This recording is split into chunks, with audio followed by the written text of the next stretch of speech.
Ahora, en Te digo la otra, porque todo es política. En serie.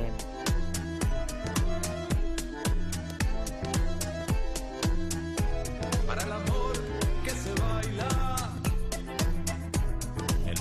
Breaking Bad es una expresión utilizada para definir a alguien que se está pasando al lado oscuro. Y casualmente el nombre de la mejor serie realizada hasta el momento, donde se cuentan las peripecias de Walter White, que por cierto existió, después les cuento, un talentoso profesor de química al que le diagnosticaron cáncer de pulmón y preocupado por, mejor que lo cuente él. Doctor, my wife is 7 months pregnant with a baby. Perdón, We did. cierto que es radio y todavía no inventamos los subtítulos. Doctor, mi esposa está embarazada de 7 meses de un bebé que no buscamos. Mi hijo de 15 años tiene parálisis cerebral. Soy un profesor de química demasiado calificado y escuche esto. Cuando puedo trabajar gano $43,700 al año. He visto cómo todos mis amigos y colegas me superaron en todo sentido y dentro de unos 18 meses voy a estar muerto. Y me pregunta por qué escapé. En realidad, Walter no huyó, sino que se asoció con Jesse Pinkman, un exalumno del montón que se interesó por aplicar la química para crear metanfetaminas, encontrando un nicho de mercado y así poder dejarle una base a su familia. El equipo de Te digo la otra no está de acuerdo con el narcotráfico como solución laboral. Igual, copiando lo de la serie no pueden crearse, porque la Administración para el Control de Drogas, la DEA, o en criollo la DEA, colaboró con los guiones aportando recetas donde faltan algunos ingredientes. La sustancia X.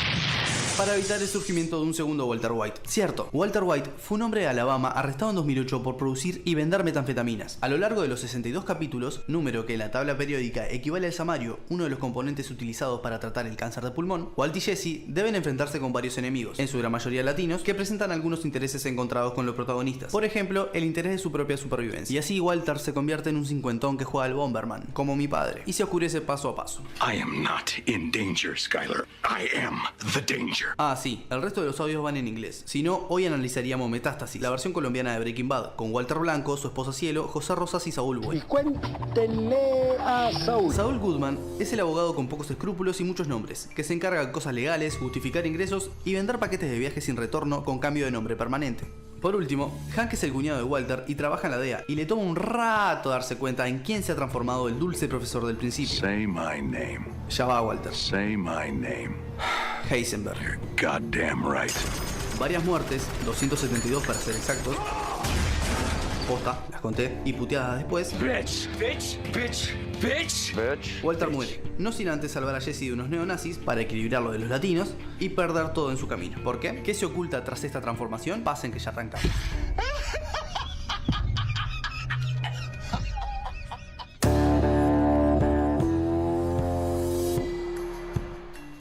Arrancamos por el final, Rambrianza. ¿La mejor serie de la historia? La mejor serie de la historia. Supuesto, la mejor serie de la historia. Por supuesto. Arrancamos entonces con todo. Con ¿Se firmeza. puede discutir eso? No, no se puede discutir Ya porque cerrado está el tema. cerrado. No, bueno, dos contra uno, está. ¿Qué querés discutir? Bien. Tendrías que haberla visto entera para Yo poder vi opinar. la primera temporada, creo que Juego de Tronos es la mejor serie Mira, de la historia. Juego de Tronos probablemente se termine convirtiendo en la mejor saga de literatura fantástica de la historia. Y Pero no la mejor serie. de televisión de la cosa no historia. quita la otra. Una cosa que está muy bien, me gusta que apostemos al consenso. Además, no por meter polémica, pero Juego de Tronos está basada en algo. Breaking Bad fue creada de cero para televisión. Esa cosa impresionante, señor. Desde aquella primera cocinada de cristal, medio en pelotas, allá por el desierto, Breaking Bad se ha caracterizado por ser una serie profundamente moral, y sobre eso vamos a hablar en esta columna. Buscándole la vuelta política, no ha sido fácil encontrar las puntas para hacer el análisis político de esta serie, porque es una serie donde la política como tal, las estructuras de gobierno del Estado no están presentes prácticamente, muy poquito. Pero hay pistas para hablar desde algunas cuestiones de ética y de ética que tienen que ver con política, y eso es lo que vamos a intentar en los próximos minutos a partir de esta síntesis que hacía Rama al principio. En principio, decir que Breaking Bad es una serie profundamente moral, que el espectador se ve constantemente estampado contra el muro de su conciencia una y otra vez y se asoma a lo que podemos llamar el abismo de la naturaleza humana y se ve constantemente desafiado a ver hasta dónde es capaz de acompañar a su antihéroe en este relato y en su conversión. Puesto a prueba. Puesto a prueba, exactamente. Un primer mojón para hablar de Breaking Bad es la posmodernidad, ¿no? No podemos hablar de esto sin hablar de que, bueno, la posmodernidad como época en la que nos toca vivir cultiva el antiheroísmo, digamos. Eso no es exclusivo de Breaking Bad. Digamos que hay como, en la posmodernidad hay una suerte de humus intelectual del relativismo, digamos, que genera que, bueno, provoca que las nociones del bien y el mal como tan, en mayúsculas, el bien y el mal, aparecen proscritas, ¿no? Desde la posmodernidad para acá parece como que hablar de lo que está bien y lo que está mal se convierte en una suerte como de algo que está fuera de época, ¿no? Y eso lleva a cultivar un profundo cinismo, ¿no? Se ha convertido incluso, hoy en día es hasta mainstream, por ejemplo, hablamos de series como Doctor House, como Constantine, es hasta mainstream, claro, que haya en las series de televisión un ambiente intelectual profundamente derrotista. Es como una constante temática tener personajes que no sean básicamente buenos tipos, o que sean tipos desagradables. Con un constante gris, en realidad, que nubla todas sus acciones, en realidad. Porque vos lo ves que son de buen corazón a veces, o ves que sus intenciones son buenas, pero sus métodos no, es tanto maquiavélico también. Es la idea esa de, bueno, todos tenemos un poco de bien y todos tenemos un poco de mal, y por eso no somos quien para juzgar a ese tipo que capaz que hace todo mal, pero lo hace con una ironía y una picardía que nos hace reír. Y capaz que lo que está haciendo es terrible. Exacto. Pero yo diría que de todos modos, 20 años atrás, el antiheroísmo, obviamente que ya existía en la televisión, pero constituía una suerte de excepción y no la regla, ¿no? Por ejemplo, hay series donde tenés personajes conflictuados, tenés personajes que hacen acciones buenas, malas, reprobables, cuestionables, pero donde, por ejemplo, no sé, los archivos X, ¿no? Decir, bueno, pero la corrupción, el mal, no está en ellos, está afuera, ¿no? La corrupción está en las instituciones, no está en Mulder y en Scully. El antiheroísmo en Breaking Bad hace que la contradicción interna del protagonista sea el propio conflicto del relato, es el motor de la trama, ¿no? Hay básicamente un enorme gris ético que dibuja a toda la serie y que tiene que ver con lo que se contaba en el comienzo, que es que al inicio es la historia de Walter White, es la historia de un tipo normal. No es la historia de un asesino serial como Dexter, no es la historia de un mafioso dulce como Tony Soprano, o de un policía alcohólico, que son los típicos antihéroes que ha tenido Hollywood, sino es la de un tipo, la de un profesor que vive con miedo, la historia de un tipo que logra que el espectador se ponga rápidamente de su lado porque es una víctima.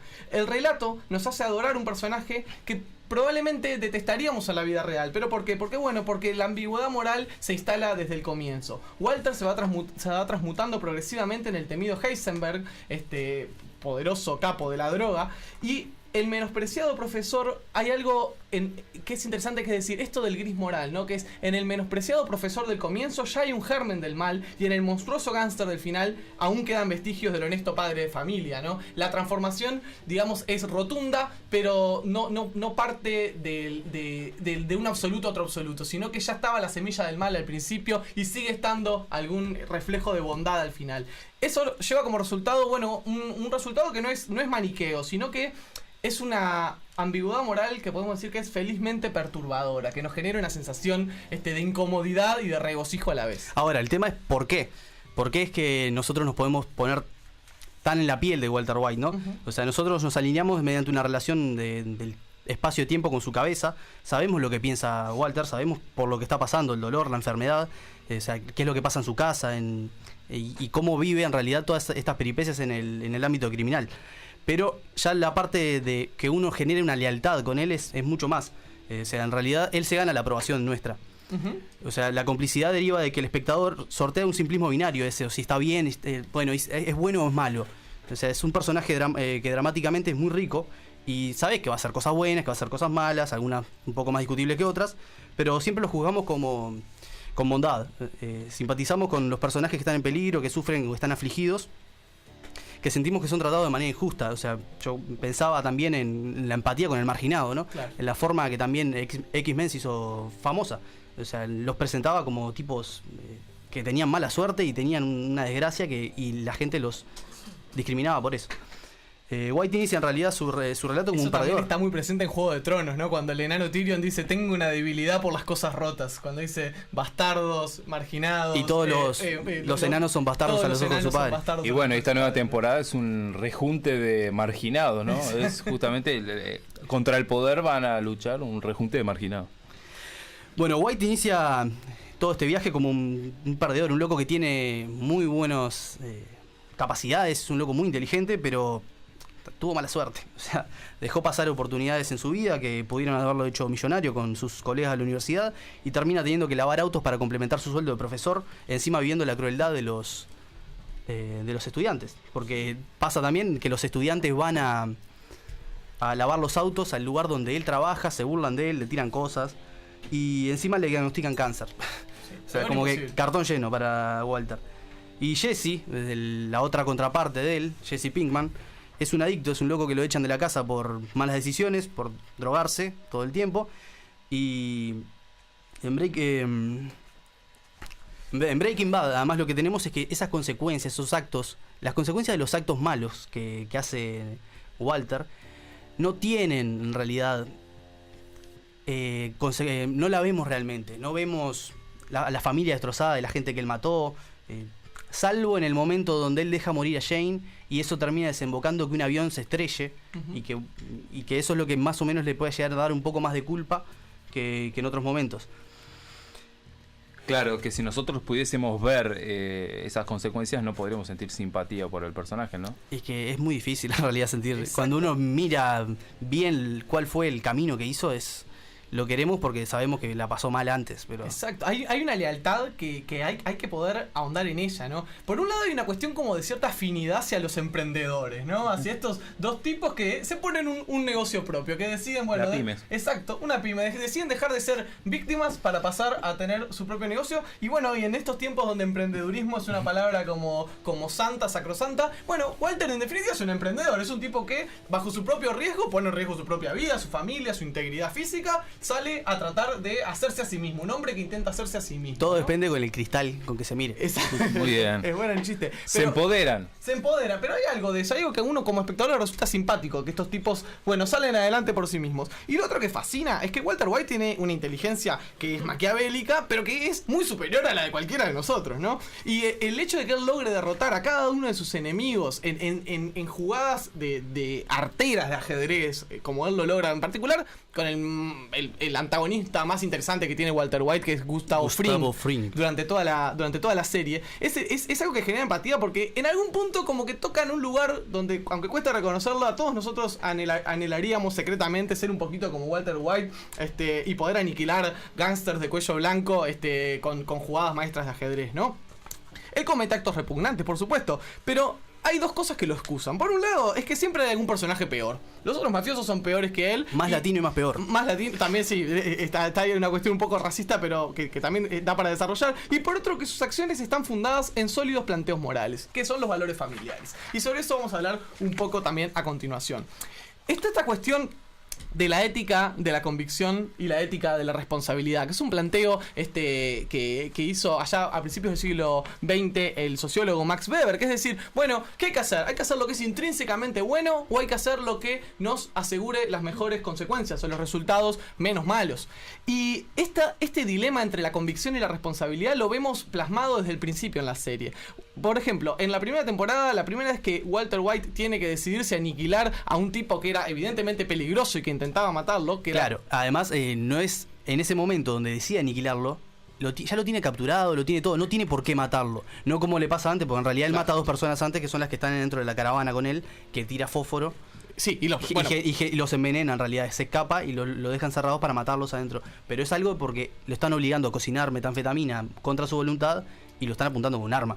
O sea, eso es supervivencia pura. Pero después ya empieza Él tiene un tipo atado y escribe en un pizarrón una columna de las razones por las cuales no debería matar a Crazy Eight. Y son un montón de razones. Él dice, es lo que manda la moral. Puede que escuche razones, o sea, lo puedo convencer de que no me mate. No serás capaz de vivir contigo mismo. Los principios judeocristianos, escribe, principios judeocristianos. Tú no eres un asesino, el asesinato está mal. Todas esas razones en la columna de la izquierda. Y en la columna de la derecha dice, matará a toda tu familia si le dejas marchar. Yo le hubiera agregado, se llama Crazy Eight.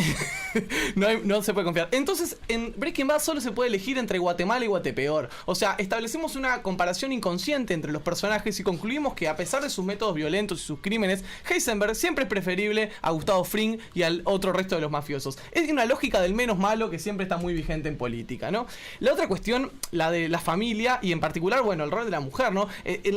La parte de la mujer en Breaking Bad es bien interesante porque es una serie que tiene algunos componentes como de violencia hacia la mujer que son importantes, ¿no? Digamos, es interesante el hecho de que sentimos todo el tiempo más identificación con Walter White que con su esposa Skyler, que es el personaje más odiado de la serie. La gente no la soporta porque básicamente Skyler, que es una víctima, una mujer embarazada, clara víctima de las mentiras de su esposo, y cuando descubre lo que está haciendo su esposo, del maltrato psicológico que llega hasta un punto donde cual ella prácticamente decide ahogarse en una piscina para para poder salir de esa situación, una situación obviamente de víctima. Igualmente no genera la empatía que genera nuestro antihéroe, ¿no? ¿Por qué? Porque en Breaking Bad al final la familia siempre es una excusa, digamos. Aunque la búsqueda del dinero por el bien familiar puede constituir un objetivo genuino y legítimo en un principio, pronto se convierte en una mera coartada exculpatoria, ¿no? Además es una coartada para ambos lados, porque no solo Walter White, o sea, como él como profesor y como narcotraficante, sino que también los otros narcotraficantes, o sea, Tuco Salamanca, Héctor Salamanca, son todo familia,